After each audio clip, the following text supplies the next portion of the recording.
5 நிமிடங்களில் rich dad poor dad சுருக்கம். நிதி சுதந்திரம் என்றால் என்ன?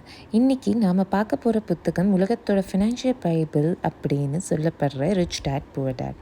இந்த புத்தகம் உங்களுக்கு எப்படி பணக்காரன் ஆகணும்னு சொல்லித்தராது, ஆனால் பணக்காரர்கள் எப்படி சிந்திக்கிறார்கள்னு சொல்லித்தரும். உங்கள் மைண்ட் செட்டை மாற்ற போகிற அந்த 6 முக்கியமான பாடங்கள் என்னென்னு விரிவாக பார்ப்போம். பாடம் 1. பணக்காரர்கள் பணத்துக்காக வேலை செய்வதில்லை. ஏழைகளும் நடுத்தர வர்க்கத்தினரும் பணத்திற்காக கடினமாக உழைக்கிறார்கள். ஆனால் பணக்காரர்கள் பணம் தங்களுக்காக உழைக்கும்படி செய்கிறார்கள். பயம் மற்றும் ஆசை, ஃபியர் அண்ட் கிரீட். பெரும்பாலான மக்கள் பயத்தினாலே வேலைக்கு செல்கிறார்கள். பணம் தீர்ந்துவிடுமோ என்ற பயம். சம்பளம் வந்தவுடன் ஆசையினால் தேவையில்லாத பொருட்கள் வாங்குகிறார்கள். இதற்கு பேர் தான் ரேட் ரேஸ். இதிலிருந்து தப்பிக்க உணர்ச்சிகளால் முடிவெடுக்காமல் அறிவினால் முடிவெடுக்க வேண்டும். பாடம் 2. நிதி அறிவு ஏன் அவசியம்? Financial literacy. உங்களிடம் எவ்வளவு பணம் இருக்கிறது என்பது முக்கியமல்ல, எவ்வளவு பணத்தை தக்க வைக்கிறீர்கள் என்பதுதான் முக்கியம். அசட் வெர்சஸ் லைபிலிட்டி விரிவான விளக்கம். சொத்து அசட். நீங்கள் தூங்கும்போது கூட உங்கள் பாக்கெட்டிற்கு பணத்தை கொண்டு வருவது. Stocks, bonds, real estate, cash flow, intellectual property, அந்த மாதிரி. கடன்பாடு, லைபிலிட்டி. உங்கள் பாக்கெட்டிலேருந்து பணத்தை வெளியே எடுப்பது. Personal loan, credit card debt, உங்கள் கார். பெரிய தவறு. பலர் தாங்கள் வசிக்கும் வீட்டை சொத்து என்று நினைக்கிறார்கள். ஆனால் ராபர்ட் படி அது ஒரு கடன்பாடு.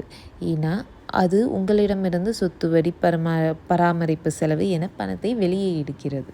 பாடம் 3. உங்கள் வேலையை மட்டும் பார்க்காதீர்கள்.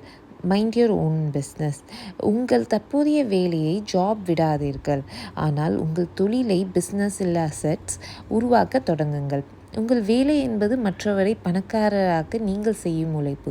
உங்கள் தொழில் என்பது உங்கள் சொத்துக்களை வளர்ப்பது.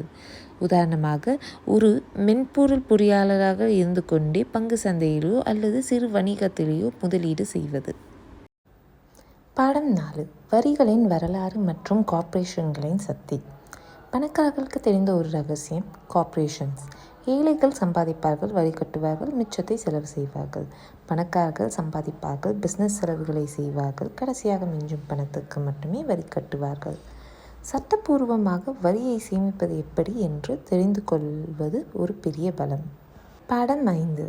பணக்காரர்கள் பணத்தை கண்டுபிடிக்கிறார்கள். தி ரிச் இன்வென்ட் மணி. நிஜ உலகில் திறமையானவர்கள் முன்னேறுவதை விட துணிச்சலானவர்களை முன்னேறுகிறார்கள். வாய்ப்புகள் தானாக வராது, நாம தான் உருவாக்க வேண்டும். Financial intelligence. கணக்கு பதிவு, முதலீடு, சந்தை புரிதல் மற்றும் சட்டம். இந்த 4 தெரிந்தால் நீங்கள் பணத்தை உருவாக்க முடியும். வெறும் சேமிப்பு மட்டும் உங்களை பணக்காரனாக்காது. பாடம் 6.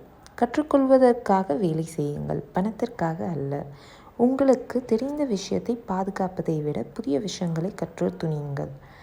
நிர்வாகத்திறன், மேனேஜ்மெண்ட் ஸ்கில்ஸ், விற்பனை திறன், சேல்ஸ் மற்றும் தகவல் தொடர்பு, கம்யூனிகேஷன். இந்த திறமைகளை ஒருவரை தலைவராக மாற்றும். ஒரு வேலையில் சேரும்போது அங்கே எவ்வளவு சம்பளம் தருவார்கள் என்று கேட்பதை விட அங்கே நான் என்ன கற்றுக்கொள்ள முடியும் என்று கேளுங்கள். நீங்கள் பணக்காரனாகணும்னா அசட்ஸை அதிகப்படுத்துங்க, லைபிலிட்டிஸை குறைங்க, நிதி அறிவை வளர்த்துக்கோங்க. இது ஒரு நாளில் நடக்கிற விஷயம் இல்லை, இது ஒரு பயணம். இந்த 6 பாடங்களில் உங்களுக்கு ரொம்ப பிடிச்ச பாடம் எதுன்னு கமெண்ட் பண்ணுங்கள். இதே மாதிரி இன்னும் பல புத்தக சுருக்கங்களுக்கு நம்ம சேனலை சப்ஸ்கிரைப் பண்ணுங்கள்.